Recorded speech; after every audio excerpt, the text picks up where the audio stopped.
Hi friends, நம்ம பார்க்குறது வந்து சந்தன முல்லை. கீழே வச்சது 2ஆம் மாடிக்கு வரைக்கும் இழுத்துட்டு வந்து கொடியாக படர விட்டுருக்கேன்.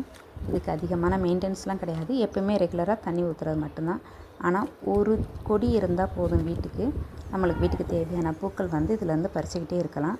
ரெகுலராக பூத்துக்கிட்டே இருப்பாங்க. வெயில் மழையாக இருந்தாலும் இந்த பூ வந்து எப்போவுமே குறையாது. இந்த பூக்கள் அதிகமாக இருக்கிறதுக்கு ஒரே ஒரு டிப்ஸ் தான். இது என்னென்னா, இந்த பூ பறிச்சதுக்கப்புறம் இதை வந்து வேஸ்ட்டானதை நம்ம கிள்ளி எடுத்துடணும். இங்கே பாருங்கள், இதே மாதிரி இதில் ஒரு பூ இருக்குது பாருங்களேன். ஒரு பூ தான் இருக்குது.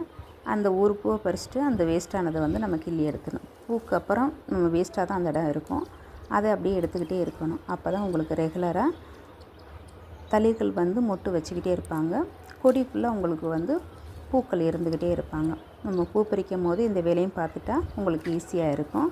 அதிகமான தளிர்கள் வச்சு மொட்டு வைக்கிறதுக்கு இந்த ஒரு டிப்ஸ் எப்போவுமே நம்மளுக்கு வந்து யூஸ்ஃபுல்லாக இருக்கும். கொடி ஃபுல்லாக உங்களுக்கு பூக்கள் வந்துக்கிட்டே இருப்பாங்க. பிடிச்சிருந்தால் லைக் பண்ணுங்கள் ஃப்ரெண்ட்ஸ்.